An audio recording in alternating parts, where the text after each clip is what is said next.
Assalamu alaikum ağayın. Her kızık tutmasan kulağın it degendey mına dünyada bizde dile şunday göken ama murdatanlı var bolçu ol yaza da para psikolog göz açık degender.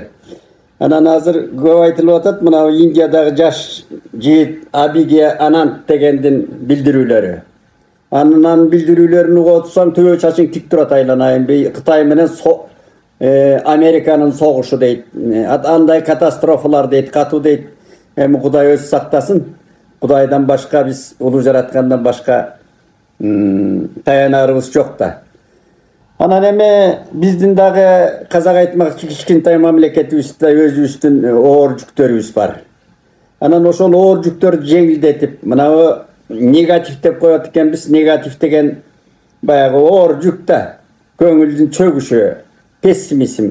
Oşonu bir жеңилдетип, ansızda çiң alып atkан bir meseleler var bizde. Oşonu men bir adabiyatçı katары мындай серьезный айта бербей, биздин улуу устат кадимки Салижан аке Жигитовдун ыкмасына салып күлкүлүү анан bir шакаба менен айткым келет да. Анын үстүнө биздин кыргыз жазма адабиятында 3 Касымалы болду. Kasımalı Bayalinov, Kasımalı Bektenov, Kasımalı Jantöşев. Ошо Kasımalı Bayalinov, Kasımalı Osmana Ulu Ürkündөгү Ajar деген abdan bir жүрөк титиреткен жанагы Шекспировский трагедияны жазган киши да. Анан ошо кишинин bir мен бала кезде окуган Господин Пайнтонго менин сунушум деген памфлет бар болчу. Ал ошо боюнча унутулуп калды. Мен окуу китептерден да көрбөйм. Pamflet деген söz hem Kırgızca aytkanda asil kakşık деген söz. Tamaşa kakşık. Ya Kırgızdın bari şonda ilgeri abdan uşunda şatıraş atman. Men oşol aksakalların çöyrösünde çoğoydum. Kakşık taşıp tarınışı yok. Anan abdan narkı menen anan asildeşip süйлöşüçü da. Hazır barımız öyle seriyozluğu olup kaldık. Yani şu Salijan ake mına giyinkele dünyada nötör yıllar oğurup жүрген kesterde Vostok 5 деген кичи микрорайонда жашачу. Анан bir жолу bir жигиттер менен ошол жерден туруп калсам Салижан эки өтүп барат ар жактан. Анан bir газетти кармап алыптыр мындай. Жарыктык басып баратат, ошо газетти окуп баратат да. Анан беркилер аваз кылып калды. Ал башка кесиптеги жигиттер ой Салижан деген ушул киши турбайбы тигиндей деп. Анан мен дагы алардын алдында кыйынсынып ой Салижан экени азыр мен тамашалап келем. Чайга чакырам, акчаңар барбы десем бар деп анан дуулдап калышты. Bari ondan akren, bari özü de çakan kişi de ben iğnen arta salınıp takir ele tigi göğülünün ıntasını koyup alıptır da gazetaya. Anam ben da varıp duran hem ake kızık beken desem meni kılçayıp durup arayıp otpay vay. Emçekten 3 yerde жүрөсүң bö. Narınga varıp bir ilimina silimina çıkara turgan bir deme jasap izbeysin bö. Sensiz tele жазуучулар ittің kara kaptalından köp biyakta. Amerika'dan ara atı kılbayt, aytmadıktan başkasının dep güldürgönde. Anan Saljan eke aytmayım tiki dostlarım bir siz menen çay içeli de ota жүрбейсиз desem aytat ay. Bu omorok göz kokşogon yetimlerge çay verебиз desele bara verебиз. Жүрүү деп анан кайран киши ошол анан бателе көз өтүп кетти. Шундай асыл эле да. Анан ошолорду эстеп отуруп ошол мындай көңүлдү жумшартып жеңил желп айтайын дейм. Экинчиден мына Райкан Шүкүрбековдуку өзү. Кайран аткаруучулук өнөрдүн чоң магиканы эстеке мырдап жүрбөдү. Жана кыз жигит деген керемет поэма ырды. Таластын токойун аралап келатат. Жаныбек деген жигит дегенде анан ошондо эми бир аванга салып көрөйүн деп атат да. Ошол сыяктуу эми серьезный эле айта бербей аванга да салып көрөлүм. Мына жүрөк ооруп жүргөн маселелер бар. Жүрөк эмнеге ооруйт? Эми бизде мамлекетибиз жакшы болсо, жакшы жолго баратканын көрүп атабыз. Анан жанагыдай камоолор жок болсо, эркин болсо, көңүлдүү болсо, албетте диалогдор сын болуш керек. Анан алардын баары тамаш иретинде болсо, жеңил өтсө, анан кубалашып, жакалашып бербесек, анын үстүнө биз ак көңүл көчмөн ат жалында жүргөн меймандос кыргыз элинин тукумубуз өзү. Анан эми чабыштар болгон, кагыштар болгон, бирок өз жер, эл жерин коргоп кагыштар болгон. Anan özün bir-birin basmırlagan faktlar bizde az. Oşondan ulan şu Ulu Kasım Ağa Bayalinov'tun pamfletin bir ulasam dep oylap jürdüm ele. Oşol pamfletin bir ozeki dolboğurunu aytayın emin. Kulak kakışı iretinde. Gaspaydin prezidentke menin sunuşum.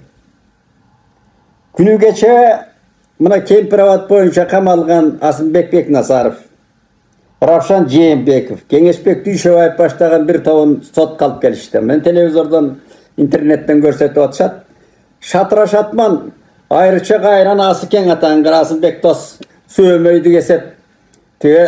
Kaskanı giygende giyinip alıp duruyoruz. Oy, mına biz Manastın, Çuvak, Sırgak, Kurmanbek batırlar, kız saykaldın tukumu bolabız. El jeri yüzü korgogan batır bolup tarihte kalabız dep. Özü de eldi güldürüp atat. Bir jakta jokerler de gülüp atat kaytar жүрген. Emi ılayım gülkü olsun. Ilayım jakşı olsun. Men Gaspaydin prezidentke sunuşum. Bu Asıken düşünüp erkin koybay kövröğe oturguş kerek eken ana. Sebebi al jönle jaylooda жүргөндө жүрөt. İlgeri mına jakında ötüp ketmedi be. Bizde jakşı klassikalık akın ötüp ketti. Sörkül Turgunbayev degen жаңычыл akın bolчu. Oşo Sükömdün jakşırı var ele. Akındarga vergile jayloolordu, akındarga vergile türmölördü degендей. Oşol Asıken okşogon sayasatçılarga türmölördü berip koyuş kerek okşayt. Tamaşan aytты otura bersin. Anan hem ilgeri türme demekçi mına Sovetler Soyuzu'nun wagtında anda da jurnalist bolчубуз, anda da жазчубуз, türmelerde de görgөнбүз, жазганбыз. Anan azgısı azırkıda yeğen erkin acaba tamamı çölü otura görçümüz beker. Jalan öndürüş bolgan. Türmenin içinde de öndürüşler жүргөн. Jalan oraya aytkanda zekter salgan mana boğumdun jolдорун zekter salgan. Temir joldu nebir tatal жерлерди иштеген. Kadimkide еңбек mayana tapkan, oşo türmede жүрүp көп aylık tapkan kişiler bolgan. Giyin bizsin. Men jakın tuğandarım arganday faktılardı gördük de oşonday kişiler bolgan. Oşo siyaktуу Gaspaydin prezident bularga iş jasatıp koş kerek eken, iş jasatıp. Anın üstünden bular çıkıp alıp erten suunu agısabız, Kempirawаттын suusunu agısabız dep çıgat. Özlerinin jana şatıra şatman kebetesi çatak oşol tamaşa til menen aytkanda. Anan oşol öndürüş jasatıp anan buldozer dostu kar mına kara or düşkön жерlerге жөнөтүш керек. Karlardı görüp jatsın atarın görüp. Yana ne Asıken emne deyinde giydi. Aile getkende aytayınç. Bu Asıken emi kaçan Asıken atarın. Emtetege Üsön Uğuş degen 1000 degen kilometr çarşı kilometr yer ketdi de uyladık.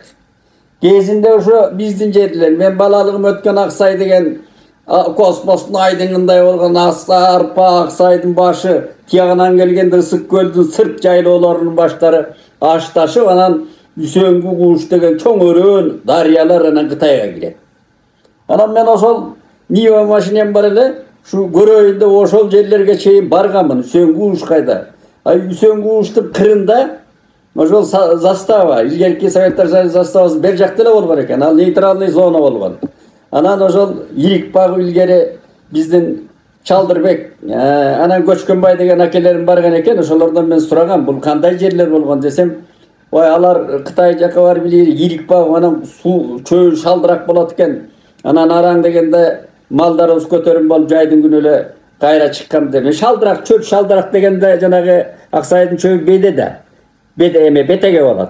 Күчтүү болот. Мына бу бийик тоолу Каракыжурдун аркы бийик Көкөйрөктүн тоолорунун бийик çöptөрү күчтүү болот да. Ал тиги Кытайды карап çöldүү жак экен. Анан çöbү мындай кунарсыз болуп ошо малы кыйналып чыккан экен. Анан эмнеси болсо дагы Asıken kayda jatat dagı tet Aksıda tuğulu Aksı kayakta Atbaşı narın Sıkkol kayakta.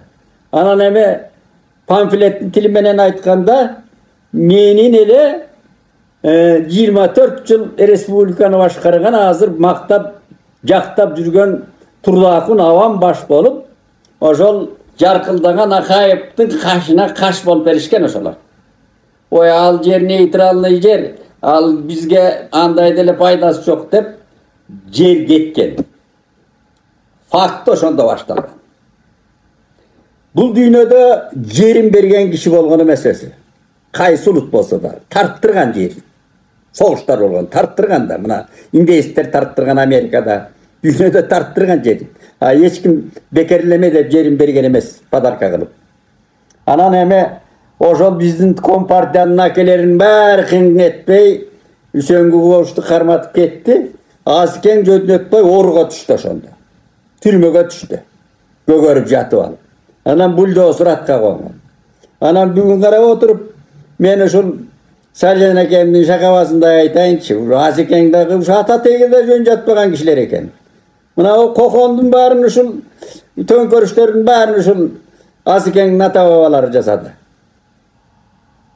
Эме Коконун өзү эле интригасы чатак болгон, ал Миң Тукуму, Жалаң Молдо, Селделердин баардыгы, ошолордун баардыгы бир туугандарды сойду. Анан булар акыйкатты орнотобуз деп кайран кыргыздын төрөлөрү, бектери, азыл заадалары барып алып анан чокойду да илип көрбөдү. Көк чокойду да. Анан кийин акыйкаттын көк чокою да кыйрады, Кокон өзү кыйрады.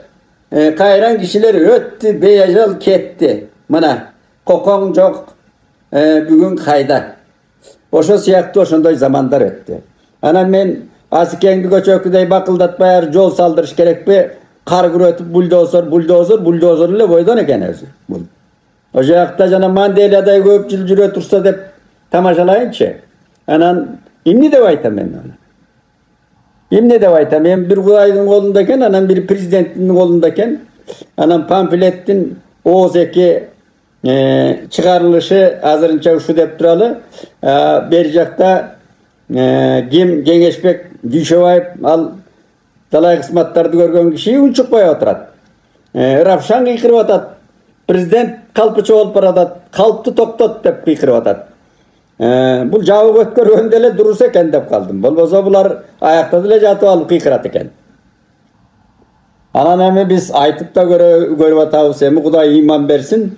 Тамашасы менен памфлети менен Азкеңдин памфлетин ошо мен уласам дейм. Эч ким унутулуп калыптыр памфлет деген жанрды кайрадан улап какшык деген. Анан бул эми ол бир чети тамаша, бир чети долбоор. Мына дүйнөдөгү жанагы коогалуу парапсихолог баланын айтып аткан сөзү жүрөктү титиретет да. Ошон үчүн алакандай кичкентай мамлекетибиз аман болсун. Мен жакшы болоорун сезип турам өзү. Биз деле пендебиз, далайды көрдүк, башыбыздан өткөрдүк. Мына күрөштөр жүрүп атат, акыйкаттыктар башталып атат. Ушул акыйкаттар бекемделиш керек да. Анан эми ал бекемдейм деп атып, кайра бузуп албаш керек. Бекемдеш керек. Кылмыш кылган киши, албетте кылмыш кылган ууру, кески, тоногуч, жанагыдай зорлукчу өзүнүн жазасын алыш керек. Анан эми эл жерибиз аман болсун. Ала тообуз нени көргөн эмес. Алакандай ала тообуз, кайран ала тообуз. Кудайдын өзү улуу жараткан, өзү түсүп берген сепил, өзү берген бейиш, өзү берген мөңгү суулар, өзү берген токойлор, өзү берген туризм жай. Анан эми өнүгүп кетет, өнүгүп кетүү колубуздан келип турат. Бүгүн биздин да бир көз ачыгыбыз бар экен. Ошол жигит айтып атат, өзү табып экен, Кудай кааласа 30-жылдарда биздин мамлекет дүйнөнүн алдыңкы мамлекети болуп калат дейт. Анда финдердей болуп калсак Кудай бербеди. 30-жылдарга биз жетер бекенбиз, жетпес бекенбиз. Эми ниетибиз, мен чоң атам айтчусу, кийин Кытайдын да макалы бар экен, Конфуций алар деле укса керек. Ниети сонун, дени соо деген. Ниетибиз соо болсун, денибиз соо болсун, мамлекетибиз соо болсун. Ошо бульдозер аман болсун. Президентибиз дагы, господин президент таман болсун, эң башкысы эл жерибиз тынч болсун. Памфлеттин биринчи сериясы шу менен тамам. Энди казак айтмакчы, экинчи сөзүбүз кадимки Байтик Баатыр фальшивкасы деп аталат. Байтик Канай уулу атындагы жок, мындай дейт. Канай уулу атындагы Байтик Баатыр сейил багы дейт. Мына биздин Байтик көчөсүнө түштүк дарбазасындагы жаңы салынган сейил бактı ушундай атаган. Аны мен анын ичинде куш кармаган Бай Мерген деген Фераш Вершагин деген атактуу художниктин эмеси көркөм сүрөтү да галереяда теге Третьяковта турган сүрөтү ошону коюп туруп эле анын алдына Байтик Баатыр деп жазып койгон. А Байтик Баатырдын чыныгы фотосу болгон, полковник намы болгон, подполковник деген. Ошого карабай азыркы кыргыз, бүгүнкү кыргыз ошону жазып койгон. Анан эми убагында мына Эмил Дос, Абдыкадыровду мен Эмил Досту жакшы көргөнүм бир чети. Ал мойнун алчу. Эми бүгүн көлдүн башына барып губернаторлук ишин улап атат. Мен куттук айтып келгем, иши ийгиликтүү болсун деп ушу көлдүн 8-чи акеси бол. Дегеле Эмил Дос деп. Ал өзгөртөм деди эле, кетип калды. Эми азыркы чоңдор өзгөртөбү? Казак туугандар мен башкасын билбейм. 2 жолу казак жазуучулар келип мени шылдыңдап кетишти. Ушу Байтик Баатырды булар кара Байтик дешет өзү. Казак кыргыз мыкты билген киши да. Эми ошо биздин аталар кантип бизди сактап келген деген темага ушул төп келип турат да. Ошондон бир аз кеп кылайын. Эми Байтик жөнүндө көп билсеңер, мен көп айткам. Байтик Баатыр Солто урусунун соңку билерманы Канайдын уулу Байтик. Чоң атасы Түлөберди, кадимки Түлөберди абабыз элчи. Эсенгүл Чоң Баатыр жөнөткөн Абылай ханга элчи болуп мына биздин чек араларды чечкен киши да. Байтик энесинин курсагында кесинде Канай Байтиктин энесин салбар кылып таштаган экен. Салбар деген сөз мындай салынды деген сөз да кыргызда бул жаман сөз өзү. Жанагы аялдан бир шекшиба кетип калса кокустан, ошол күйөөсү салбар кылып таштайт. Ал салбар кылган колунан келген киши жасайт да. Жөн жанагыдай кулкутан же болбосо жарды жалчынын аялы басып кете берет. Бектердин, улуктардын, башкаруучулардын аялдарын салбар кылып койгон ошондой кездерде. Анан Байтик курсакта экен, салбар кылып койгон. Анан ошо кезде төрөлгөн. Ошон үчүн Байтиктин артынан жанагындай шамалдаган сөздөр жүргөн. Анан Байтик жаш кезинде эле Байтик болгон. Торпок минип 40 жигит курап, Канай деп чакырып, атасынын карегин илинген атаң көрөй, мо салбардын баласы кыйын болот го деп ошондо кичине жөлөмөлөгөн экен Канай. Анан Канай каза дүйнөдөн өткөндө Байтик Баатыр 15-16-жылардагы тести өспүрөм жигитке четелек өспүрүм кеси болгон да. Анан ал Канайдын колунан агайынын балдар да жаңгарач бийге Солтонун бийлиги өткөндө Байтик өзүнө батпай эмне кыларын билбей кушчу таекелерине таласка кетип ошол жактан ан жүргөн Байтик. Жигит жалаң курап ошол таласта кадимки Ажыбек Татканын уулу менен дос болуп ошол жерде жигит курап ошондой жанагыдай ар кандай азыркы тил менен айтканда ар кандай жанагыдай бандиттик иштерди жасаган, мындай айтканда. Торой айтканда. Көп иштерди жасаган баатыр болгон Байтик. Өзү карусунан да келген киши болгон.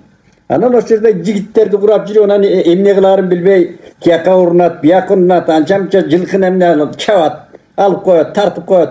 Анан Оли атанын Шымкенттин кадимки Когон хандыгынын Шымкентте чеби болгон, ошонун бегинин Аккыз деген сулуу токолу бар экен аялы.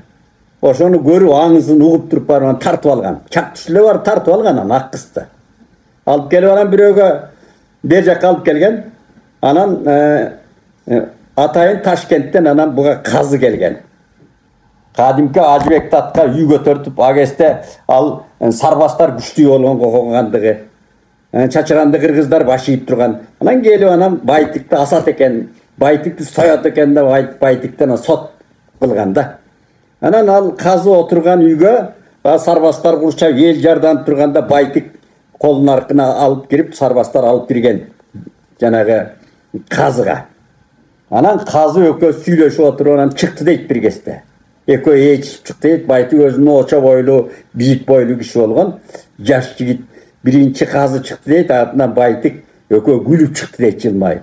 Жана дары касат, эми соет, эми өлтүрөт деп турган эл оосун ачып калган да. Анан ошондо диалог болгон экен ушундай. Казы тураптыр, ай. Сен кимдин тукумусуң? Мен баланча деген тукумумун. Билебиз. Emne mınavında işleri jasaysın. Biröөнүн атын тартып алат экенсиң күлүгүн. Biröөнүн мынабы башканы кой, мына бирөө ак некелүү аялын тартып алат экенсиң. Муну эмнеге жасайсың деп. Ушундай чын болгонбу? Болгон дептир. Кара сур өзү жылдызсыз жигит экен. Ошону тик карап айтып турганда казы кандай кишиге да ошо чындык. Чындык деген чындык да. Анын баары чын, бегим деген. Аны эмнеге жазадың мунун баарын дегенде анан ошондо айткан. Мына мен атадан ушундай туулуп, анан ушундай кем, өзүм кем өзүп жанагыдай. Ызама чыдабай, анан бийликте колума тийбей, анан мына таекелериме, тагаларыма келип, анан уш жерде жүрүп анан өзүмдүн атымды чыгарайын. Өзүмдүн ким экенин билгизейин деп жасадым деген экен. Анан ошондо ушул сөзгө чын айтканына, тик карап айтканына ошо кезинде эле соту ынанып жана мунапыс берет экен да. Анан эми мал тиги буларыңды кой, аны кечип жиберели. Аял кайда дейт экен, аялың мына баа жерде. Аны алып келет экен. Алып келип ошондон анан жанагы байтык болуп жерден бир даңгы чыккан. Анан ал жерде жүргөндө кадимки балык ооздор, Муратбек аты болгон, бул сарбагыш, түйүчү Кочкордон болгон балык ооз. Анан жаш кезинде атадан жетим калып ошо алдагы ошо кетмен төбө тияктан айланып, ошол Ажыбек таткаларды жагынып жүргөн кези да. Кадимки балык ооз, Манасты 500 күн айткан, эмне деген жалаң кыргыздын санжырасын ыр менен айткан киши атактуу балык ооз. Анан 10 чакты жаш улуу экен Байтиктен. Анан Байтик анан балык ооздун ким экенин билип атпайбы? Баалап атат. Анан Байке деп атат. Экөөбүз бир тагайдын, бир оңдун баласы болсок, булар солдун жеринде жүрөбүз. Экөөбүз үчүн жүрө беребизби? Жүрүп кетебиз. Мени менен кет деп анан ал балык оозду көндүрүп, анан ошол менен анан чүйгө көчүрүп келген. Жөн келбей. Жанагы элдиги менен өзүнүн даңктуу жолу менен келген. Ошондо келгенде кайран балык ооз ырдаган экен. Çalkayıp жаткан кең талас, жер деген экен ери Манас. Жериң менен аман бол. Калбак ойлон күркүрө, малга жакшы жер экен, малың менен аман бол. Топурак бел, шыбак бел, кызыл адыр, эчкилүү, кырпаң, кырман менен аман бол. Кырлар менен аман бол. Кошкайыр менен сүлөөсүн, коштошорго тилиң жок, кошуң менен аман бол. Katının kızday maqtagan, malın üydön жоқтогон, кулжа көйдөн кең жалбар казак журтум аман бол. Казакта ар жакта жүрөт да. Суу сурасам мал берген, суузар энем аман бол. Ат сурасам төбө берген, Ажыбек атам аман бол деп ыйлап коштошкон экен кайран балык ооз. Анан ошол намыс жанагы Байтик Баатырдын ынандыра алганы балык оозду. Анан өзү көчүрүп келип, анан Байтик келип анан бу жерге келгенде, албетте Жаңгарач элди калыс башкарып, Жаңгарач элге алынган киши болгон. Ана кезде уруулар өзү хандык сыяктуу болгон. Жаңгарач эми Солтоонун ханындай эле киши болгон, хан атанбаса дагы. Анан эми экөө агынын балдары да. Анан кийин анан Канай менен Жаңгарач бир тууган өзү. Түлөбөрдүнүн балдары. Анан эми келип анан өрлүктөйт, бирок бийлик берилбейт. Bir örlükteyt, bir silaytandan keyin topqa koşpayt, atayın koşpayt. Anan içi uşat, emne kılat, yeri gödön kişi, batpayt ösüne. Anan tigi Jantayga bargan eken, Ayaş atası, kadimki Jantay. Karabek'in Jantayına var, onu jatıp alıp anan, al jerde jatıp alıp anan, Karabek Ayaş ata dep anan, Kadır menen janakı Gökşalkı degen gülügün büştügesinde alıp gelip atpayı. Berip atat. Mına oşonda martçılık, arvaktı sıyloo, dostluk degen, kuda söök degen oşo kezderde bolgon. Nark degen ошондо. Nark. Кыргыздын наркы. Көкшалкы деген коозган күлүгүн берген. Ошондон алып анан чап, анан ал Байтик билип атат. Жаңгарач ал ат жандуу кыргыз эртең ошол күлүктү алаарын билип атат. Анан билип атайын чоң ат чабышта мына чүйдө болгон, жыламышта болгон ат чабышта анан мен түпкө кеттим ат айдаган жакка. Тиге коно чапкан ат чабыш экен. Деп анан өзү атайын балык оозго сыр кылып айтып атат. Көкшалкы чыгат. Анан Жаңгарач абам муну алып кетет. Ошондо мен нинилеримди, жана аталаш нинилери болгон Бошкой, анан эмне тигүү деген, алар да кийин Канайдын балдары болгондо. Анан аларды тыйып тур. Мушташтырбай, чатак чыгарбай деп. Anan atayın ketip, anan Gökşalkı çıkıp anan артынан kelген eken. Kelgenden ana şol aytkanday bolat. Anan berkiler araң turat deyt, баягы курал жарагын найзаларын даядап, Байtık келсе согушту баштайбыз. Биз да Канайдын тукумубуз, биз да Түлөбөрдүн тукумубуз, биздин атыбыз Тартыбалыгыдай жаңгырач ким экен? Деп анан баягы тууган арасында чатак чыккан тургандан анан Байtık бастырып кеттир. Оямал бирөө албаттыр, бу жаңгырач алыптыр дегенден жана бош кое дегени сөккөн да ошондо. О ит атаң бер, дана салбардын тукум экенсиң атаң бер. Деп атын моюнга чаабынан күйгөндөн ал кеткен. Ал эми Байтиктин акылын алар каяктан билип атат. Анан Байтик анан баягы эл аягы суюлгандан анан канча күндө жанына балык оостарды алып анан жаңгырачка барып атат. А жаңгырач барса күлүктө ошо кезде үтүктөп абдан мындай көркөм жылкы экен, карап турган экен. Байтик кабактан жигиттер менен чыга калганда эле кандай болсо да алган кишинин кыргызда орой сөз бар, уурунун көчүгү кууш деген. Анан жүрөгү сестенет даяр тургулачы тетиги зөөкүр кол салып жүрбөсүн деп зөөкүр дегени баатыр деген сөзү да эркелетип. Анан келгенден анан саламдашып тигинден аттан түшүлө ассаламу алейкум деп жайдары басып келген экен. Басып келгенде анан Байтик баатыр иним дегенде атыңды минип атабыз дегендеми сиз минбеген атты ким минбек эле деген экен. Ошондо жаңгыраш тулгайып калган экен. Анан келип отуруп сөзгө жыгылып, сөзгө муюп, "Эми Байтикке, мен карыдым эми солтоңдун эки тискин бир чылбыр өзүңүн колуңда" деген. Мына ушинтип алган. Тартышпай эле, төңкөрүш кылбай эле нарк менен бийлик алынып атат. Мына биз кыргыз ушинтип сакталып келген. Ошо жолдор болгон, бизде школа болгон ошондой. Агасын иниси сыйлаган. Ошондой жолдор менен келген. Кайран мына 30 жылдан бери эле жакалашып келатабыз. Мына мен айтайын деген маани ушул. Анан Байтиктин андан кийинки эрдиктерин билесиңер. Мына Рахматулланы кандай сойгонун, Кокондун чеби жалаң кыздардан, сулуу кыздардан сала кылганда, мындай көпкөнчүлүк болгондо. Сулуу кыздардан, кыргыздын сулуу кыздарынан сала калган. Анан ошондо жана Байсал деген балдар окуп, анан жана башабастык жасап, акмакчылык жасаганын көргөндө төбө чачы тик туруп, кыргызда мындай жаман жозулдар болгон эмес экен. Байтик анан булар киши эмес турбайбы, анан жанагы Рахматулланы чакырып туруп анан жанагыдай союп атат. Рахматулла ошондо 2-3 жигит менен качып, сарбаздар алардын мылтыктары, куралдары болгон, анан качып чепке кирип кетип баратканда Göküm деген баатырын кери качканы минда жет дегенде анан Göküm баатыр жетип артынан анан сайып келип анан ошондо чаңда жаткан Рахматулланын башын Байтик өзү алган кылыч менен. Ошондон Алматыга жигит элчи жиберип, бурдатан сүйлөшүп анан Оруска кошулуп жанагы шириген, ириген өзүнүн эле жанагыдай интригадан бүтүп бараткан Кокон хандыгын ошон менен бүтүргөн. Байтик баатырдын эрдиктеринин бири ушундай. Анан да бир бизге сабак болуп кала турган Байтиктин мыктылыгын да кеп кылайын. Мынабу бир топ ушул балык ооз, анан бир топтор болуп Жыламыштан аркы эмеге кетип баратса, бир чакырып бир конокторго баратканга жайдын күнү кетип баратса, анан Жыламыштын бир октусунда өтүп баратса эле 2-3 мерген бир бугатып алып союп аткан экен. Жетиген деген уруудан экен, ушуну мергендер экен. Анан балык оостор артта экен. Байтик алдыда жигиттер менен эле ошондон ачуусу келип эле менин кийигимди ата турган силер кимсиңер деп жетигендерди араң кийише албай турганда анан ошол жерден шийрактан байлатып эле сабата турган болуп калганда аңгыча балык ооз артынан келип калат экен. Анан токтот деп туруп анан Байтикти мындай чакырып чыгып айтат экен.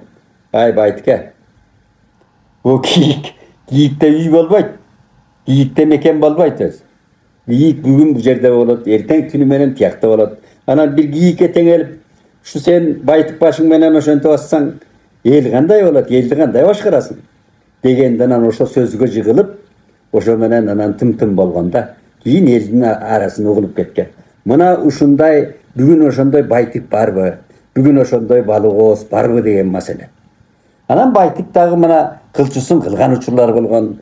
Кадимки эле Бешкамандын кыйыны Рыскулбек би тетиге алап элди бери жайлап arka ketmen töbölüktör, Rızkulbek. Malı göbeyip ketkenden an bir kişi jönötken eken, bizge da yer jetpey etat, eme tuğra düşünsün, tuğanım arrak koşsun, hem biz cahittardı bölüşüp caylaylı dep tınçele jönötken eken.